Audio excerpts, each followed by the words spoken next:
Welcome, welcome. I am so glad you are here. Welcome to the Two-Sided Truth podcast. I am your host, Lisa Tracy. And man, I just have to say, whoo, I just want to give a shout out to all of the podcasters out there. Oh my goodness. I had no idea how crazy and how hard and treacherous it was to host a podcast. So kudos to you. But thank you so much for joining the Two Sided Truth podcast, where we debate it, we defend it, and then you decide. A podcast where the facts are presented and you decide the winner. Our sponsors for this evening's podcast is The Flip Side with Lisa Tracy and Shy High Apparel. I'm excited that you have decided to join us this evening. Tonight, we have two debaters with opposing views debating the topic of birthright citizenship. Arguing in opposition against birthright citizenship is Donald Conley. And we also have arguing in the affirmative tonight would be for birthright citizenship would be Jose Rodriguez. And before I have them to introduce themselves, here are the rules of engagement. For tonight's debate, we have four subtopics that Jose and Mr. Conley are debating. Each subtopic is about 6 minutes long. And for each subtopic, the debaters will lay out their argument and then they will have a chance to respond before moving on to the next topic. I will engage and moderate the discussion. So they're laying out the facts. And like I told them at the head of time, it's okay to, have emotions. It's okay to be passionate, but we definitely want to be respectful. So, to our listening audience, you are able to participate by voting. We are streaming live on Facebook, YouTube, LinkedIn. However, you can only cast your vote on the two-sidedtruth.com, the two-sidedtruth.com. So, at the end of this debate, we will have a winner because you would have voted. Our winners of the debate will be able to choose a gift certificate from either The Flip Side with Lisa Tracy or Shy High Apparel. So let's begin. Before I we move on with the debate, I want the debaters to introduce themselves. So I'm going to bring them on camera.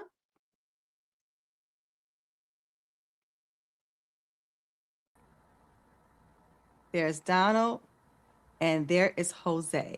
So before we get started, I would like for each of them to introduce themselves, and we'll start off with Mr. Conley. Okay, no problem. Um, my name is Don Conley. I am married, father of one son. I'm an IT professional, but I also referee high school sports on the side. Awesome. Mhm. Thank you so much, Donald Conley. I appreciate that. All right, Jose Rodriguez. I'm Jose Rodriguez, retired police lieutenant, former crime prevention specialist, married 31 years, four children, four grandchildren. I too referee high school basketball. And I'm more than happy to be here. I think that something like this is long overdue. Awesome. Thank you so much, Jose, for that. Mm. So again, I just want to reiterate again, we're streaming on Facebook, YouTube, LinkedIn, but in order to vote tonight, you must come to this two-sidedtruth.com to vote on who laid out their facts and who was the best debater. So, with that being said, the first question, the first topic of tonight is um, just kind of laying out the framework here. Tonight's debate isn't just about immigration, it's about constitutional meaning, national identity, and whether rights are fixed or flexible. Is birthright citizenship a non negotiable constitutional guarantee Mm-hmm. or a policy choice the country has outgrown? So, arguing in the affirmative, I am going to go ahead and allow Jose Rodriguez to lay out his argument. Thank you, Lisa. Well, I think the main topic of whether birthright citizenship is a constitutional right or just a policy in need of reform is not much of a debate.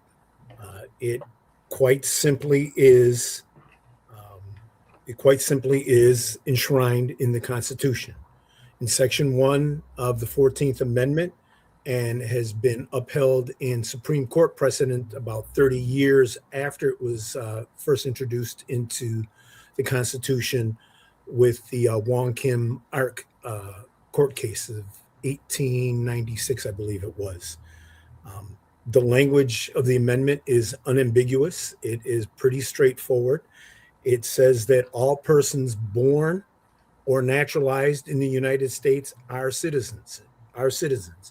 And it is just unquestionably a right. In fact, it's what's called a self-executing right, meaning that it doesn't need any additional support from Congress, any additional laws or anything of that sort to give it any more teeth. It just in and of itself is a right, and it's unquestionable. Okay. That's your opening argument? Awesome. Thank you.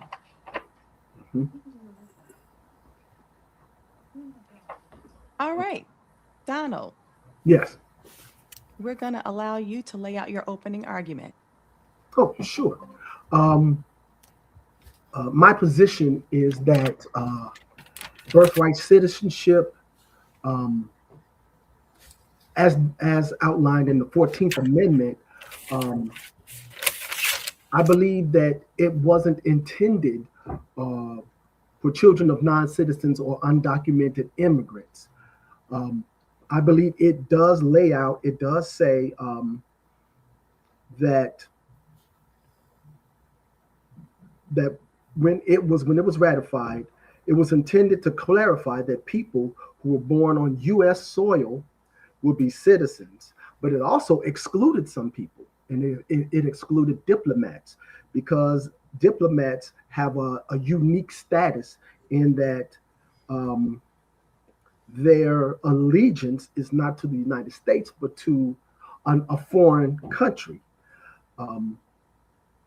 And that status also applies to their children. So if you're a child of a diplomat and you're born on the United States soil, you do not automatically become a U.S. citizen. I believe that you don't automatically become a U.S. citizen just because you're born in the United States, based on a clause in the 14th Amendment that states that the person that's born in the United States is to be subject to the jurisdiction thereof. The framers of the Constitution, when they said that the person who was subject to the jurisdiction of the United States, it involved more than just mere physical appearance. Like I said, again, like I said before, it also included or inferred allegiance. And so a child born to illegal immigrants on United States soil, their allegiance can't be, I guess, determined superficially. Their allegiance is basically their parents' allegiance.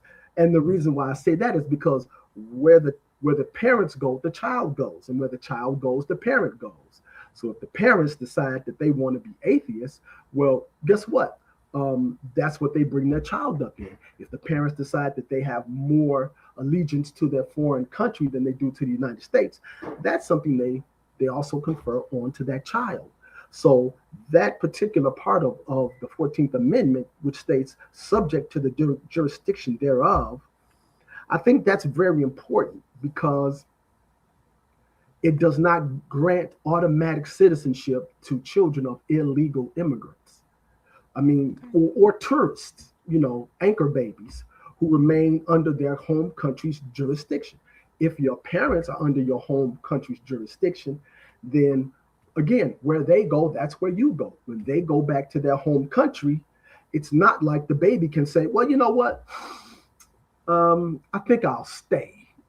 See your parents. No, the children go with the parents Okay. because that's where their ultimate allegiance is with. Their ultimate allegiance is with their parents. They have Oh, no citizenship anywhere okay. at that point. I mean, at least not in the United States. Okay. Thank you. Time for that. All Mhm. right. Jose, would you like to rebut anything that Donald has laid down? Yes. Well, Donald made a good point in bringing up what persons are excluded under the 14th Amendment. And he specifically referred to um, people who are ambassadors, people who have their allegiance to other countries. So if you're an ambassador visiting the United States, you have diplomatic immunity. Your children, if one of those ambassadors happens to be here with a spouse, the spouse gives birth to a child while on U.S. soil, that child does not have the rights that are granted by the 14th. And there's a very specific reason for that. And Donald slightly touched on that when he said, under the jurisdiction thereof. Diplomats are not under U.S. jurisdiction for any laws. They have diplomatic immunity. They can't be given a traffic ticket for running a red light. They can't be arrested for any minor offenses or anything like that. They are not subject to the jurisdictions thereof that's outlined in the 14th Amendment. So while Donald brings up good points, those points militate against the argument that he's trying to make. Okay. Thank you for that, Jose. Donald, would you like to rebut? Yes. One of the things that Jose said that it was that the 14th Amendment was unquestioned, clear, and unambiguous. But when you introduce into this conversation the idea of diplomats, you kind of it's not as clear cut as it appears. So because the diplomats have no allegiance to the United States, well, then guess what? The same thing can apply to a couple of people who are here illegally. They have no allegiance to the United States either. I think that the law has to be reformed and clarified because right now you can have a foreign government attempt to unduly influence the United States by sending their citizens here to give birth and then go back to their home country. And now they bring those children back, and those children can be used in the future to unduly and unfavorably influence our elections and our laws. So that's, to me, that militates against the idea that you should be a citizen automatically as long as you're born here, because your allegiance is actually to your parents. The child has no allegiance to the United States. All they have is a physical presence, and a physical presence in and of itself does not convey citizenship. It is when you go through the process. The children haven't gone through the process. The times and the situation that we find ourselves in has changed. So even if you can say, well, you know what, you're born here, you're a citizen. Well, okay, I'll even grant you that. But at some point, all of the amendments and all have to be clarified and ruled on by lower courts, and they are. Either they're ruled on and they're clarified by lower courts, or they're simply overturned, and then a better amendment is introduced, like the amendment against the prohibition of alcohol. Well, there was really no way to amend that to a point where it was acceptable, so they immediately they rescinded that. They repealed that amendment. And personally, I think this amendment needs to be repealed and reintroduced in a better form, because the form it's in now, it actually does us a disservice, in my opinion. Okay. So I Um, have a question. Yes. If the framers intended exceptions, why didn't they explicitly list them? If they intended what? they are. Exceptions. Why Exception. didn't they explicitly list them?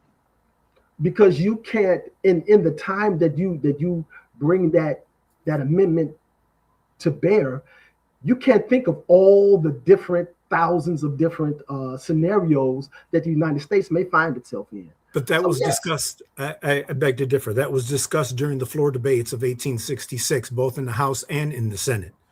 yeah, And they I did agree. It specifically was talked about. outline. They did Mhm. specifically outline that diplomats are not included, and the reason why they're not included is not a matter of allegiance. We got to remember that the Constitution is a legal document, and in all legal documents, wording matters. And the words that they chose were very specific, and they quite specifically chose Mhm. not allegiance, but subject to the jurisdiction thereof. Every one of us are subject to the jurisdiction of the United States government, both federally, locally, and at the state level. And that includes immigrants, that includes tourists. It does not include diplomats. So those things were already considered, both in the Okay. House debates and in the Senate debates in 1866. And the original bill that was introduced by John Bingham in 1866, February of 1866, wasn't worded that way. It wasn't until it got into the Senate and Senator Lyman Trumbull changed the wording, and it was changed to all persons rather than giving Congress the ability to decide who and who wouldn't have citizenship and then impose that onto the states. It removed all of that ambiguity and put it quite simply and in black and white and unambiguous that all persons born or naturalized would be citizens. And then it wasn't Trumbull.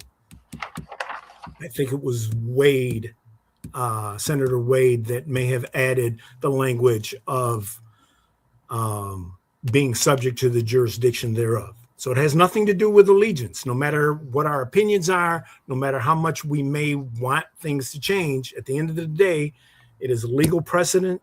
It has been challenged by the lower courts. It was challenged in the Wong Kim Art case Yep. 1896, and the Supreme Court made it quite clear that it did include immigrants. They even specifically said Chinese immigrants, and the children born to what did they call them? I'm drawing a blank here. Oh, to the gypsies. They called them gypsies, the people that were immigrants from other nations, not specifically from Asia. Okay, last question before we move on to the debate, to the next topic. Mhm. This is a question for Jose, and then Donald, you'll have a chance to rebut. Mhm. Are we debating constitutional clarity or political discomfort with modern outcomes? I think that's a great question because I think we're doing both. I am trying to stick quite clearly to the Constitution. It's clear language. It's specifically chosen wording, and Donald seems to be voicing his discomfort with how things have changed over time, which is quite natural because with time comes change. And that discomfort doesn't supersede what the Constitution says. And if we want to enact any change, just like the example that Donald gave with prohibition, that had to be changed with another amendment. It's not something that we can make a change via partisan political policy, through just Congress acting on its own, through a court decision. It has to be a constitutional amendment. It's going to require 2/3 vote of the House, 2/3 vote of the Senate. It's going to require, I believe, 3/4 of the electorate of of the number of states in the country. So 3/4 of the 50 states have to make constitutional amendments for it to enact that change. It's not Awesome. as simple as we don't like what it says now, so we want to change it through policy or through executive order, which is what they're trying to do now. Thank you, Jose. I do want to reiterate, this topic will be closing. If you are interested in debating who laid their facts out, uh, the best, please go to the two-sidedtruth.com, cast your vote there, the two-sidedtruth.com. Donald, you have the last comment, and then we're moving to our next subtopic. Okay, no problem. The framers of this 14th Amendment, specifically Jacob Howard of Michigan, explicitly stated that its purpose was to overturn the 1857 Dred Scott versus Sanford decision, which secured citizenship for enslaved people, for Black folks. During the debates, members of Congress made it clear that the citizenship clause was directed at a specific population that was physically present, legally domiciled, and whose allegiance lay with the United States. This is what they were talking about. And indeed, like contemporaneous congressional records suggest that the lawmakers did not want their efforts to be hijacked to grant sweeping citizenship rights to just anyone who managed to be born on the United States soil. In fact, Senator Howard, if I'm not mistaken, he said this will, and just to be sure that I'm quoting him specifically, he said this will not, of course, include persons born in the United States who are foreigners or who belong to the families of ambassadors or foreign ministers. He said, again, this will, of course, not include persons born in the United States who are foreigners. So I think the intent was not to just throw in citizenship at anybody. These records seem to infer that the subject to jurisdiction clause was not to be interpreted broadly, of course, because they included the provisions about the diplomats, but it was also included in these discussions. They included the parents of children, the children whose parents did not owe an allegiance to the United States and had no intention of becoming lawful members of American society. So if the parents didn't have an intention to become lawful members of American society, then that means that the children were not intended to be lawful members of American society. The argument was that the children born to undocumented immigrants whose parents didn't enter this country legally with the intent of becoming lawful members of American society should be granted birthright citizenship. Now, was this included in the language of the amendment? No, but I'm arguing intent.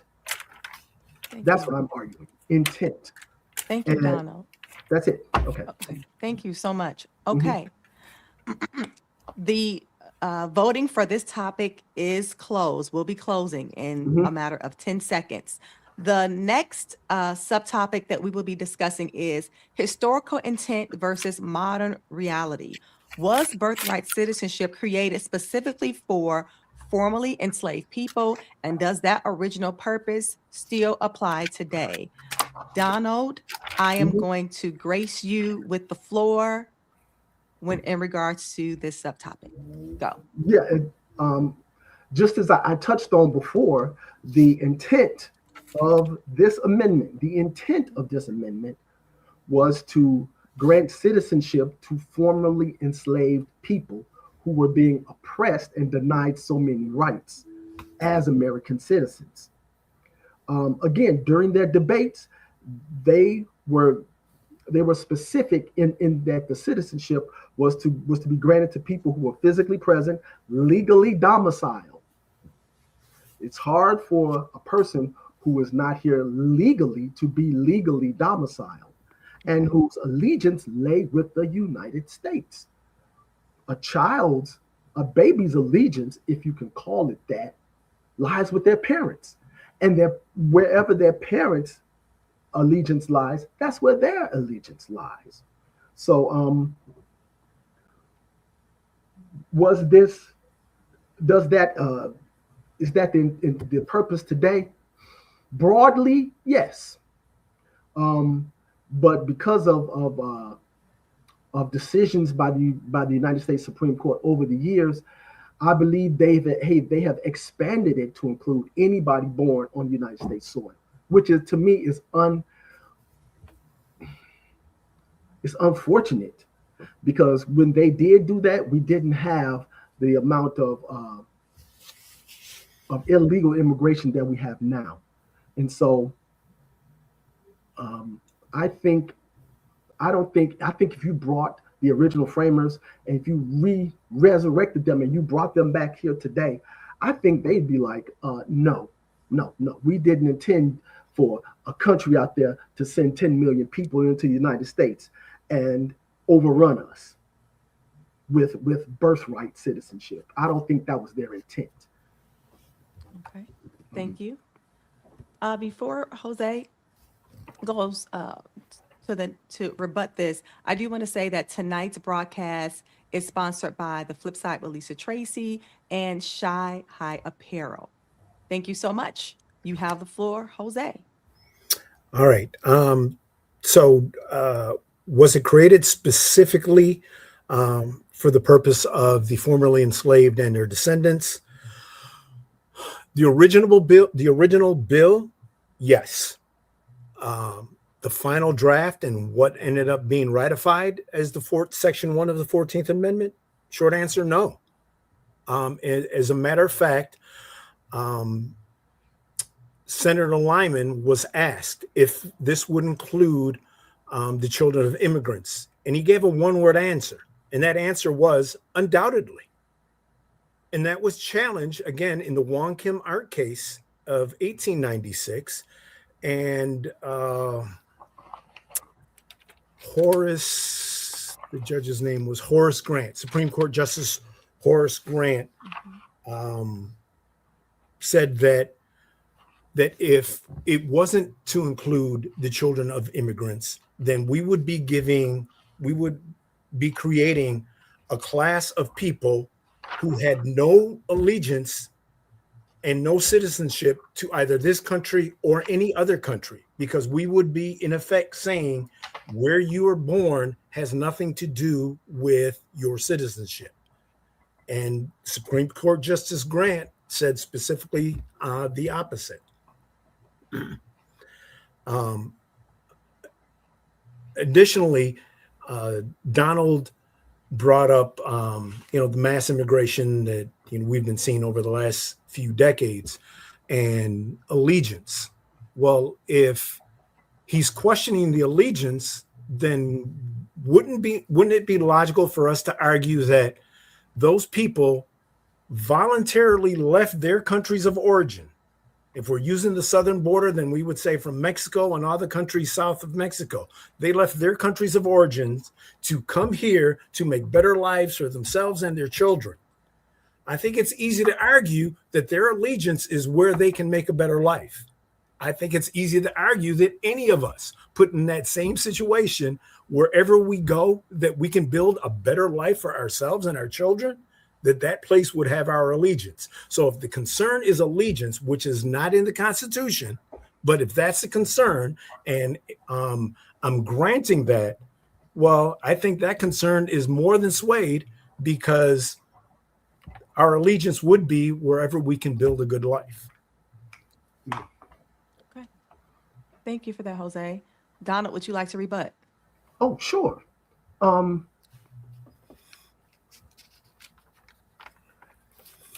When you leave your country of allegiance, the country that you were born in, and you come to another country, you are obligated to enter that country legally. Um, and if you have children in that country, that because birthright citizenship doesn't apply everywhere. Well, you know what?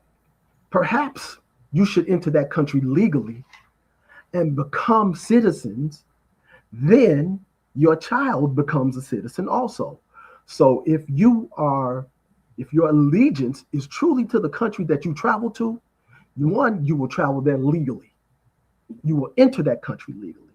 If you want to enter as a refugee, you apply through refugee status. And that refugee status actually has to be genuine. You can't just say, I'm a refugee because I don't like the food in the country I just left. No, there has to be a legitimate reason. So yeah, if you want to come here and you want to pledge your allegiance to the United States, fine. Go through the legal channels. Go through the legal channels, become a citizen, have your baby. Or even go through the legal channel, bring your children here, go through the legal channels, and now not only do you become a citizen, but your children become citizens. That's the answer to the allegiance question. That's it. Okay. Thank you so much. Donald makes a great argument if we're talking policy. If we're talking political policy, fantastic argument. But we're talking the Constitution. Constitution doesn't say any of that at all. Not one word of that. Mm-hmm. It quite simply says, if you're born here or if you're naturalized here, you are a citizen. Yeah, that's true. But we also need to look at intent, because it was intended for enslaved people. I mean, we can't just toss that out into the garbage and say, yes, the original bill. We cannot toss that in the garbage. Yes, the original bill, as introduced by John Bingham in February of 1866. Yes, that's exactly what it was. But by the time it was ratified to the 14th, as we know it today, later in 1866, it no longer included that language and included the language of born here, naturalized here, you're a citizen, subject to the jurisdiction thereof. That's it. Mm-hmm. Okay. All right. Polling will be closing for this subtopic and very soon. Question for Donald. Yes. If the original intent matters, who gets to decide when the context has changed enough to justify a reform? Who gets to decide? Yes. I think cultural situations, national interests. For example, when there was a prohibition against alcohol, well, number one, personally, I don't think they should have did that. But when it got to the point where the cost to society was too heavy a burden to bear, the cost of actually enforcing that amendment was too much to bear. The juice wasn't worth the squeeze. The same thing applies to the amendment freeing the slaves. I think there's a societal pressure, but I also think there's a moral pressure, and there's also a national interest, because this amendment is being used in ways that it was never intended to be used. Again, if you took those framers and you brought them here and you said, okay, what do you think of how the 14th Amendment is being used? They say, well, we didn't mean for it to be used to just bring 11 million people and dilute the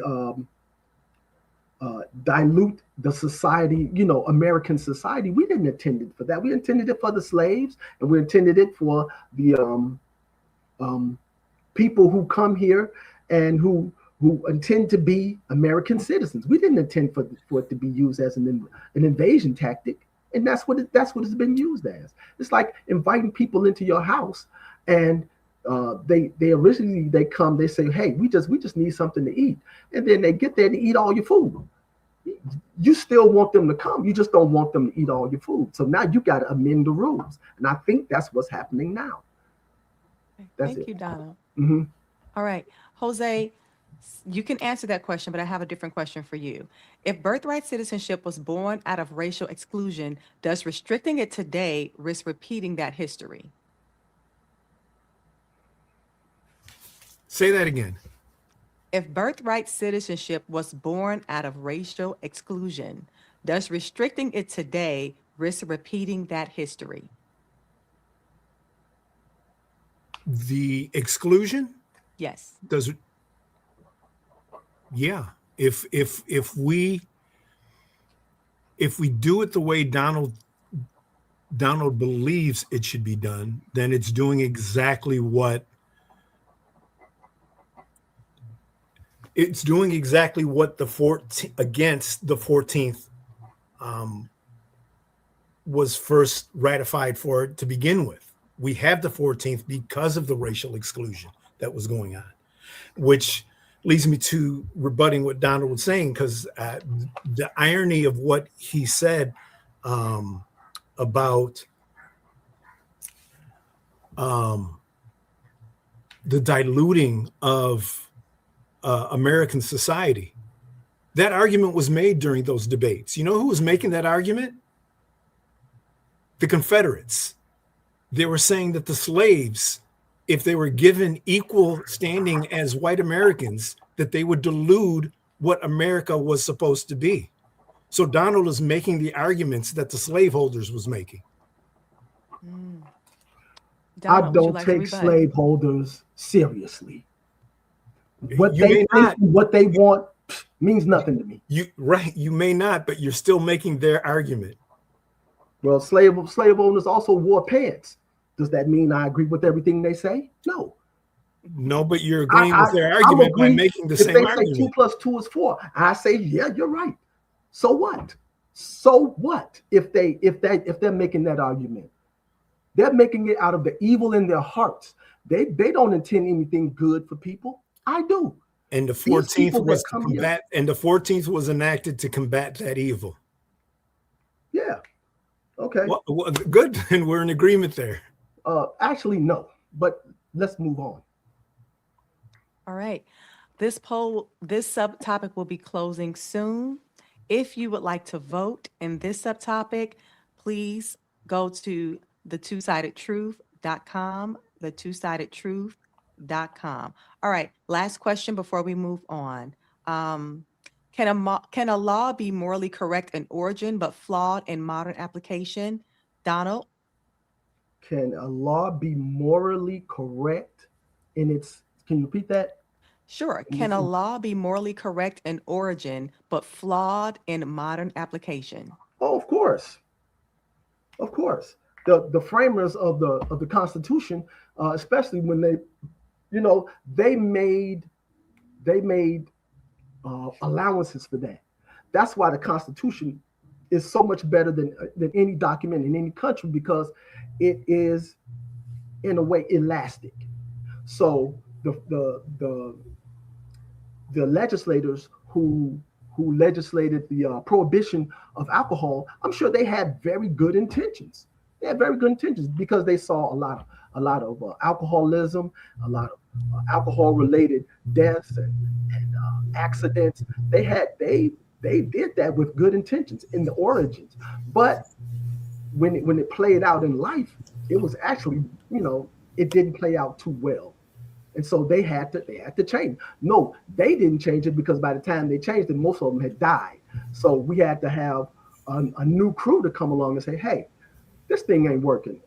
And alcohol, if taken in moderation, is not dangerous. It's only when you abuse it. And so they changed it. So no. Do I think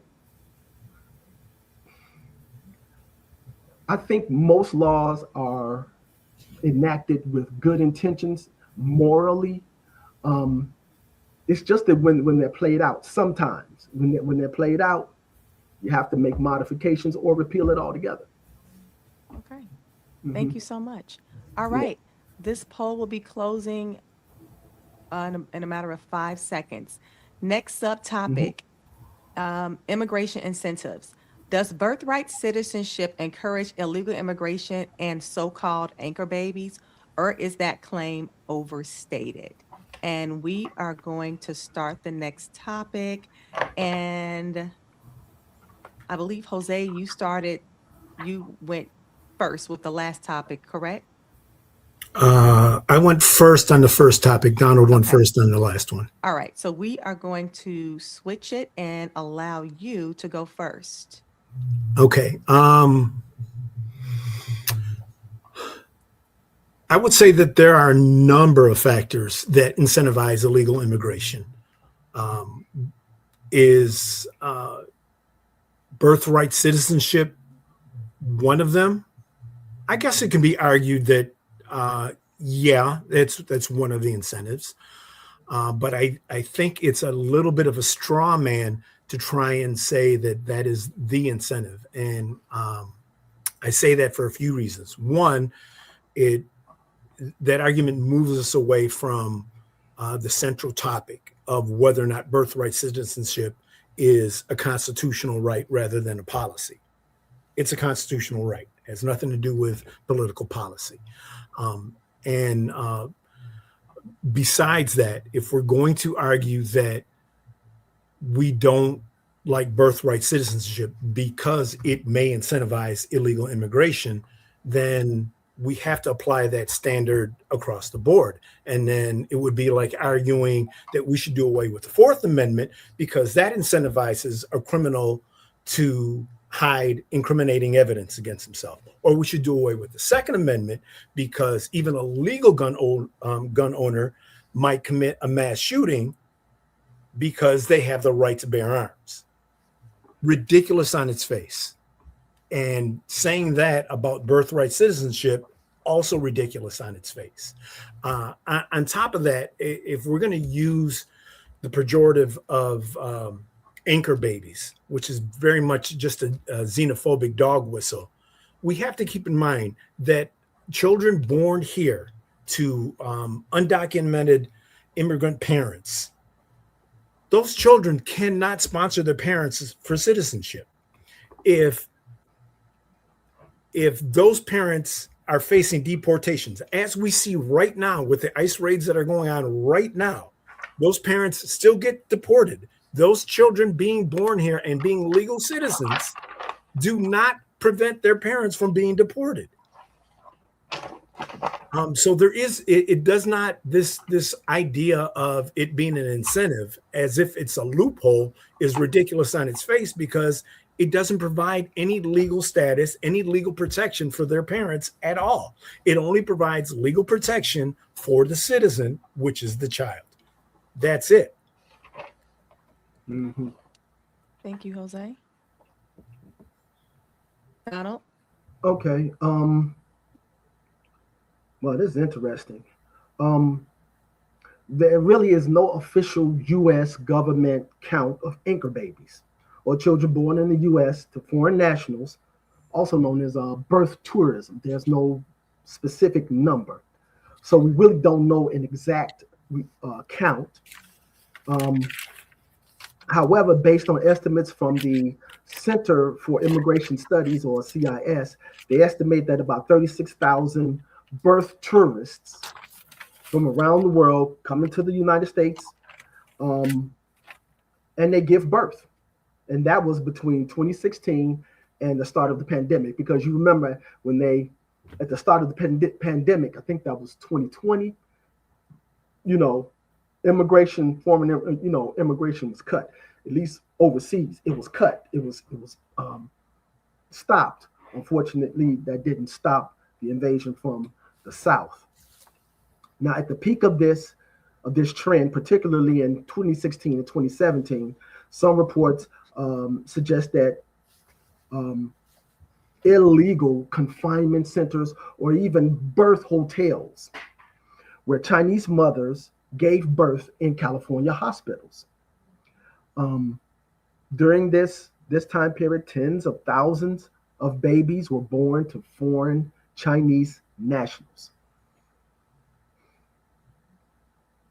But since then, since COVID began, and even up until now, the trend has gone down because number one, we began raiding a lot of these hotels, and driven down the number of what you would call anchor babies. Now, personally, I don't consider anchor babies to be a pejorative term because that's what these people are trying to do. Just like I don't consider illegal immigrants a pejorative term or something that's incorrect, because that language is written into the law.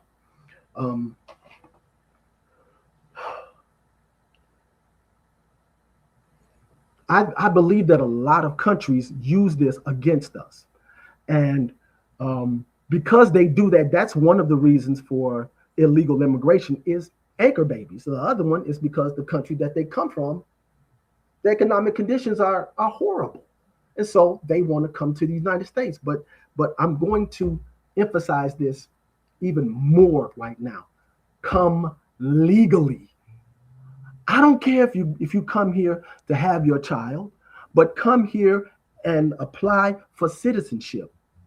That's what I'm saying. Now, if you come here and you're pregnant already, well, now we have to determine what we're going to do with you. But if you come here for the explicit purpose of giving birth and then moving back to your country and then having a child with dual citizenship, and you intend to do us a disservice or do us harm, because you're not doing that because you have allegiance to America, come here, have a child, and then go back. You're not doing that out of allegiance. You're doing that out of some political trickery, no matter where you come from. So it's the intent of your heart. If you want to come here legally, have your baby legally. Now you and your children are citizens. But the other thing is this: if you come here, let's say we do this whole birthright citizenship. Okay, fine. Your child is a citizen. Okay, now you gotta leave.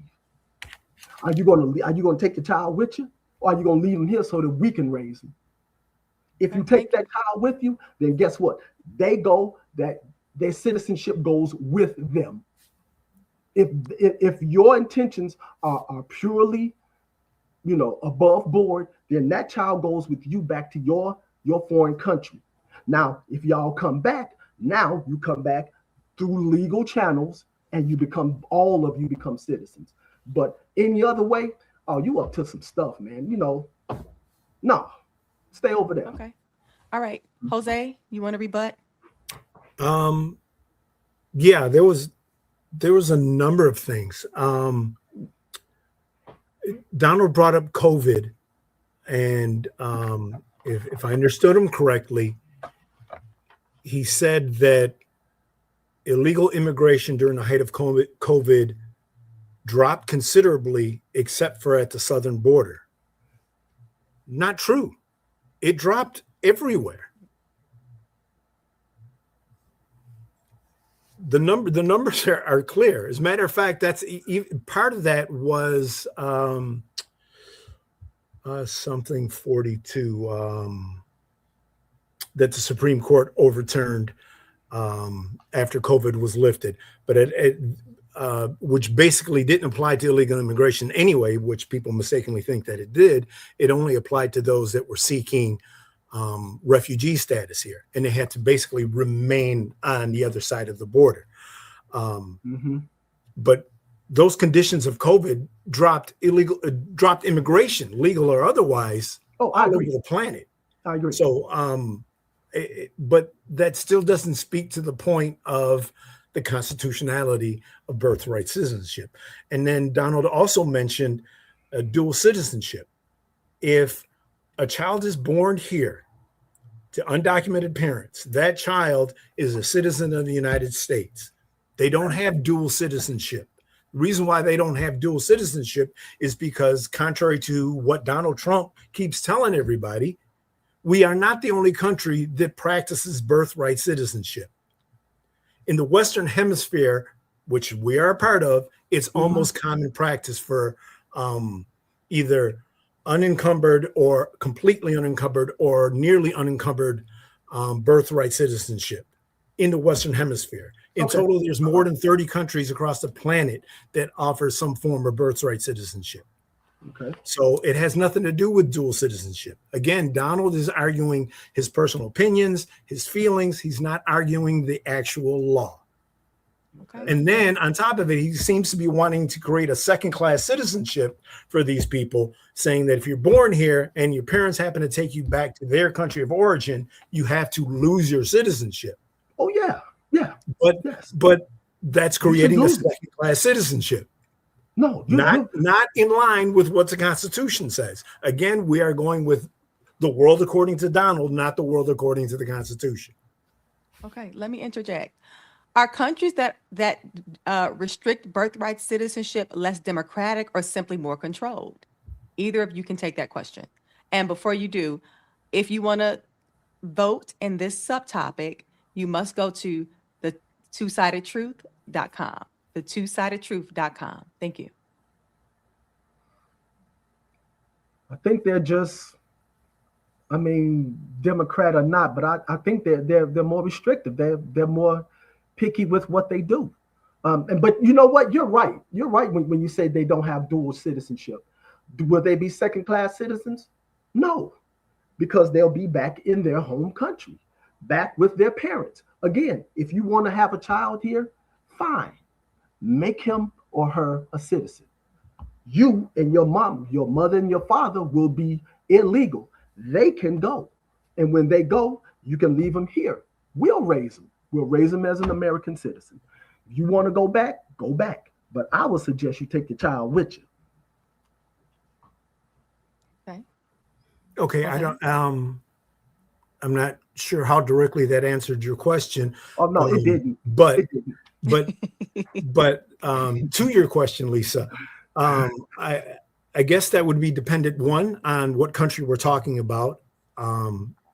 Two, what form of government they do already have. Again, if we're talking about most of the countries in the Western Hemisphere, so North America, South America, Central America, most of those countries are some form of a democracy. So yeah, do they have different restrictions than what we do? Sure. Some less restrictive, some more restrictive. So again, it depends on which country that you're talking about and how you're defining the particular democracy. Okay. Thank you so much. All right. So we are moving on to the last subtopic of the evening. It is, how do other countries handle citizenship at birth? And should the U.S. follow suit or remain unique? So with that said, Donald, it is your turn. Okay. One writer has written that because only 30 other countries offer birthright citizenship, that makes America an anomaly. Okay. I believe that we enact because we're a unique republic, we enact our laws based on what's good for us. And we do it not thinking, okay, well, what will France think? Actually, I don't think we should care what France thinks or what England thinks. I think we should do what's right for us because it's right for us, not because it's right in the eyes of the world, because 90% of the world hates us anyway. So, they may as well hate us with a cape on and just be super haters because we just gonna do what we want to do. And I have no problem with us doing that. Should we follow suit with these other countries? No, we should do what's right for us. If it means changing the birthright citizenship, repealing it or reforming it, sure. But wait, I'm venturing off of your question. Your question was, should the U.S. follow suit or remain unique? Oh man, we just got to remain unique. A lot of these countries out here, they are so screwed up. I mean, they are so screwed up. Some of them are starting to come around, but I don't think we should be following after the Chinese or Russia or anybody like that. We should follow after because they're doing what's right for them. And if a lot of them do the same thing, fine. If we happen to do the same thing that they're doing, fine. But we have to think about our interests above theirs. That's it. Thank you. Jose, you have the floor. Um, I don't know who it was that Donald might be referring to when he said that the U.S. is an anomaly, or what that meant. I don't know how we're an anomaly. If we're talking about how it pertains to whether or not we should be unique in how we do birthright citizenship, we're definitely not an anomaly, especially since we are one of 30 other countries who do engage in birthright citizenship. So we're definitely not an anomaly. We are not unique. Okay. All right. All countries base their laws on what's right for them. So us doing the same, again, that doesn't make us unique. We're doing what other countries do. Base our laws just like they base their laws on what's best for their interest and their citizenry. So again, we're not unique. Where we might be unique, where we might be able to argue that we're unique, is that in what we've always historically said were our stated ideals, our stated goals, in that we might be in an outlier where we, from our inception, said that our commitment was to equality and not to be identified by our ancestry. Jefferson himself wrote, and we all know these words, that we hold these truths to be self-evident, that all men are created equal, that are endowed by our Creator with certain inalienable rights, among these life, liberty, and the pursuit of happiness. Immigrants, undocumented or otherwise, are like our very own founding fathers. They left their homeland just like our very own founding fathers did, in the hopes that their descendants, the immigrants, just like our founding fathers, hope that they can create a better life for their children. So they can pursue that happiness the same way, with the same equality and the same equal footing as any other American citizen. That is what makes the United States unique. In our stated goals, have we lived up to them? No, not hardly. But pushing towards what Donald is saying, we're pushing further away from what we said our stated goals were from our inception.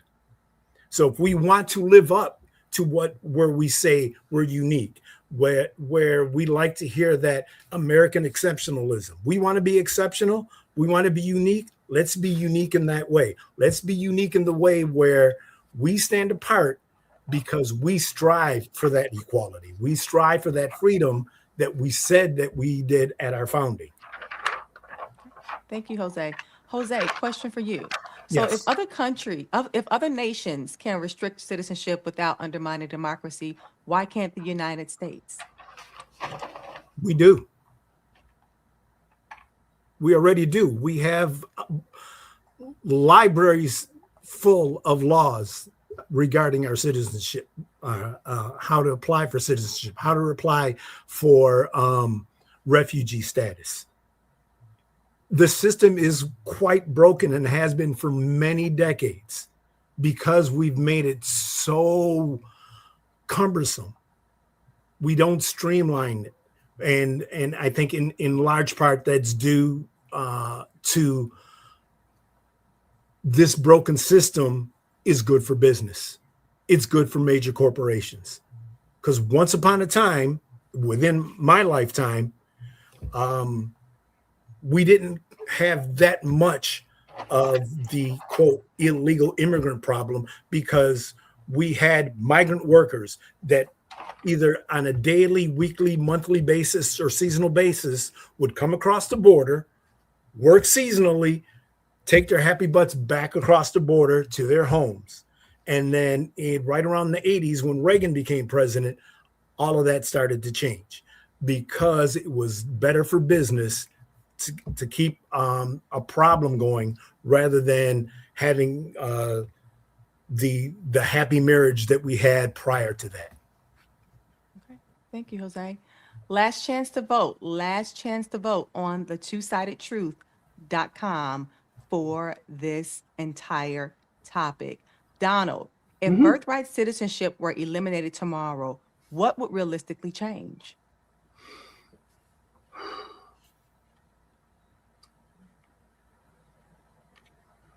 I think the legislative side of illegal deportations will become less cumbersome because there would be less legislation to hinder, or because um, I think it would be easier. I think it would be easier to deport people. And as far as the other thing is, you wrote that that I'm just shuffling papers. I'm acting like that I'm not scribbling. I don't know if you can see this, but I don't play. I actually don't play. Okay. I am writing notes. So All right. let's get that straight. Good job, Um, Donald. but as far as our founding fathers, they didn't immigrate. They settled. Illegal immigrants immigrate. There was no Ellis Island. There was no immigration and whatever. There was no agency for that. So they didn't go through that. They came over here. They sailed over here. There was no Statue of Liberty for them to pass through. And when they came here, they conquered. They conquered the people who was here and took their land. But they took the land of people who also conquered people who were already here. So it's not like they just came over and everybody was happy and everything. No, these Indian tribes overran each other. They made slaves out of each other. They killed each other. They took each other's land. So we came over and took their land. No. So no, we settled. Our founding fathers settled. Illegal immigrants come illegally because now there is immigration and customs enforcement. There is a way to come through to this country legally and not illegally. So if, in my opinion, you have what they call unclean hands, you come here and you have a child simply because you want to have a child here as an anchor baby, you have approached our country with unclean hands. Come through a port of entry. Come here legally. Because there are other people who have came here legally. Why can't you? Thank you, Donald. Same question to Jose. If birthright citizenship were eliminated tomorrow, what would realistically change? And I want to say before you begin, last chance to vote on this entire topic, the twosidedtruth.com to vote. Go ahead, Jose. I don't think much would change other than those children who were born as citizens would no longer be citizens. So you would be adding to those who can be deported. Other than that, Donald's 100% wrong. It wouldn't be less cumbersome. It would be more cumbersome because you would be adding to the roles of those who can be deported. It's not less cumbersome because those children being citizens do not give protection to the parents. Those parents can still be deported.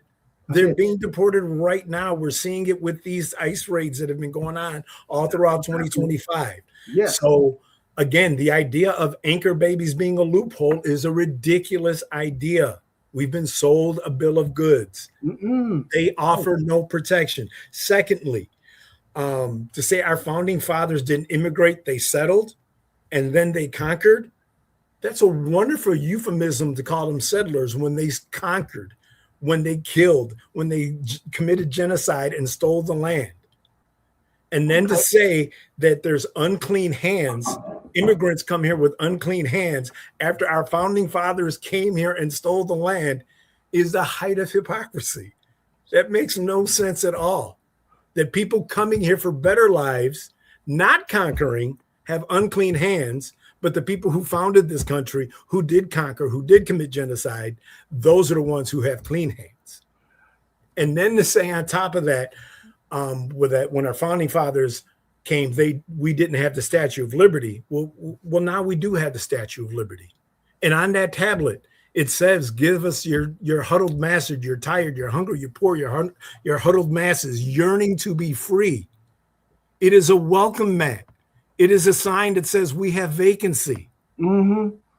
That's what we now legal have. vacancy, not illegal vacancy. That's what legal. we now have. Legal, not illegal. I love that you keep throwing out the word legal.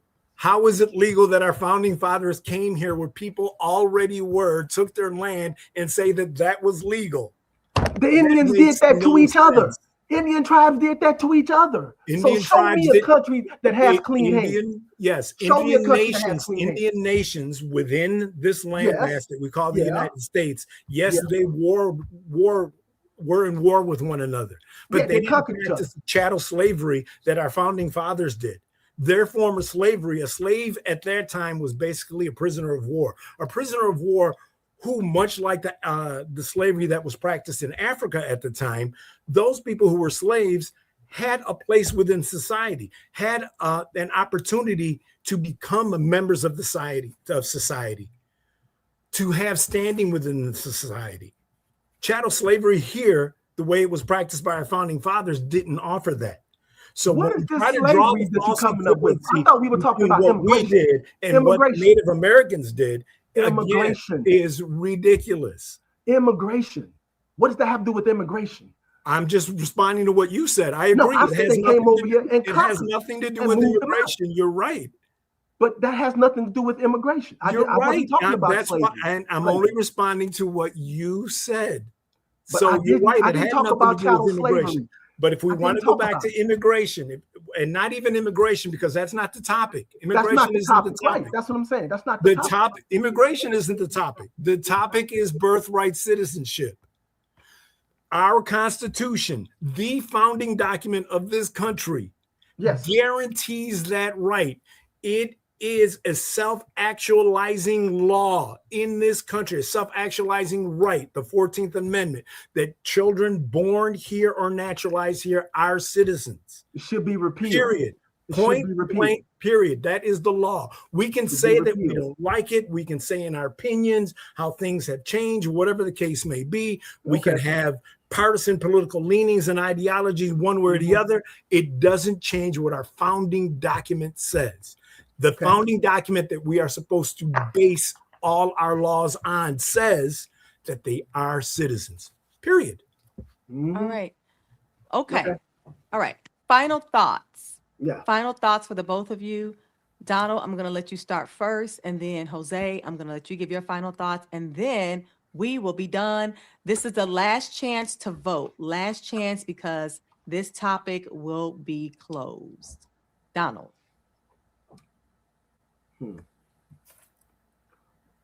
On the subject of birthright citizenship,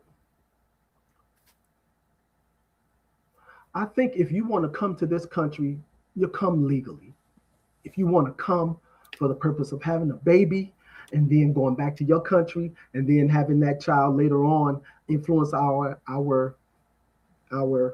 elections, and that's what some of the Chinese nationals were doing, should be stopped.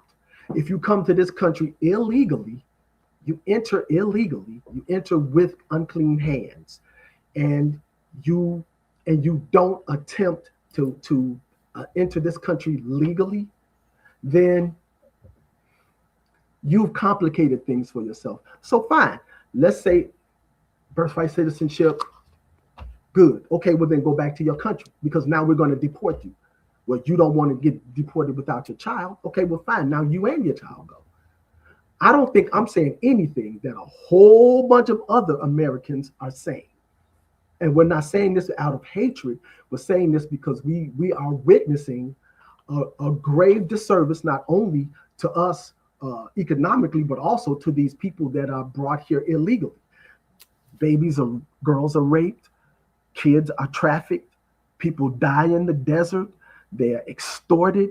So illegal immigration brings with it a whole bunch of problems. And it also brings not only moral problems, but societal and economic problems that bring America, that adversely affect America financially. Okay. I understand that you have compassion, but you also have to have compassion for us. It's already here. Thank you for Go that, ahead. Donald. Jose, final thoughts. Well, as far as the birthright citizenship topic, the main topic that we're supposed to be discussing, again, we were discussing two different things. I was discussing that and its constitutionality. The wording is abundantly clear. It's a legal document. They are citizens. Point I blank. gave you Period. that. I gave you that. Right. I gave Other you. than that, Donald kept interjecting about his opinion and illegal immigration. It's a different topic. Is it a tangent topic related to this? Sure, but Okay. it's still a different topic. Mm-hmm. And since you brought it up, I'll touch on the things that Go you ahead. said. Go ahead. A whole bunch of Americans are saying, okay, and a whole bunch of other Americans are saying the opposite. It is a logical fallacy. The logical fallacy of ad populum doesn't mean anything. To argue that it increases crime, no. I didn't say that. FBI, DOJ, Nope. I FBI didn't say that. stats. But keep My going. time. Keep going. Excuse I me. didn't say My that. time. Thank you, sir. I didn't say it. Increasing crimes and problems. That's wrong. FBI stats, DOJ stats, Homeland Security stats all say that immigrants, both undocumented and documented, commit crime at a much lesser rate than natural-born Americans. Okay. With societal economic problems, also untrue. They contribute in taxes almost $100 billion a year. They cannot benefit from those illegal immigrants. Okay. Cannot benefit from those taxes. Okay. So they are a net positive. They help bring Okay. prices down. They are a net positive to this country. So if we want to have a different debate about illegal immigration and whether or not the immigrants tend to be a net negative or a net positive, love to have it. That's not what this topic is. But but since it's brought up, they have been a net positive. All the numbers show it. All right. That's your opinion. Just like No, it's my sir. opinion. No, sir. Not my That's your opinion. That's not my opinion. DOJ, Homeland Security, FBI stats, the Bureau of Labor Statistics, they all say it. Okay. It's quite clear in black and white. Okay. All right. All right. Okay. Is that it, Jose? Other than that, again, thank you for having this. Thank you for allowing me to be partnered up with Donald and being on this inaugural launch of your podcast. I think something like this is much needed because, as you all know, as I've debated on your page and all the other conservative pages that I debate on over the years, it tends to be an ish show with nothing but expletives and name calling and all that going on, and being able to exchange ideas and get more of the facts out rather than just hyperbole and the ad hominems. It's a breath of fresh air. So I thank you for allowing me this opportunity. Thank you so much. All right. So we are closing the polls, and we are complete. And I have to say that our winner for tonight's debate is Jose Rodriguez. Great job, Jose. Thank you. Thank you for everyone who voted. Yes, thank you for everyone who voted. Thank you, Jose. Thank you, Donald. Thank you, by the way. so much. I know we've been at it back and forth over the years quite a bit. You. So thank you for being on the opposite side here. I appreciate it. Thank you too. Yes. Thank you. Thank you both so much for a wonderful debate. I really appreciate you all taking the time out of your evening to, to bring up probably for the last couple of weeks. I'm not sure, but I know I was back and forth with you to do your research, to bring the facts, taking your time. I appreciate that. Jose, you will have a gift certificate that you can choose from either through the Flip Side with Lisa Tracy or the Shy High Apparel. I will be sending, you can look through them. I'll send you the links and you can let me know. Thank you to our sponsors, the Flip Side with Lisa Tracy and Shy High Apparel. I appreciate everyone for watching this evening. Next week is the future of work. So please tune in next week. We will have James, he's going to be one of the debaters, and James Manning and Jeff Watts. They're going to be tagging it out regarding, hey, which one is the best? Is it skill-based work? Is it, 4-degree work? And how AI is being incorporated. Is AI taking over? Is it not taking over? So I certainly appreciate you. For those of you all who are interested in debating, please sign up. Go to the two-sidedtruth.com. There is a button that you can push and it will take you to our debaters forum. Please sign up and come on to debate. We debate on various topics, not just about politics, but social issues, cultural issues, relationships, gender, religion, whatever it is that you could think about, you want to debate on, we're here for it. So again, that's the two-sidedtruth.com. I thank you all so much for, our studio audience for taking the time out and coming on. Listen, this was only really supposed to be like a 35-minute debate, but Jose came on and he was like, listen, I don't think we're going to have enough time to really debate this topic because it just goes so deep. So I decided to give it a little bit more time. And I appreciate you all for sticking in with us today. So thank you all so much. This was amazing. And please tune in next Tuesday, 7 o'clock p.m. Take care. Thank you. Good night. Thank you. Thank you.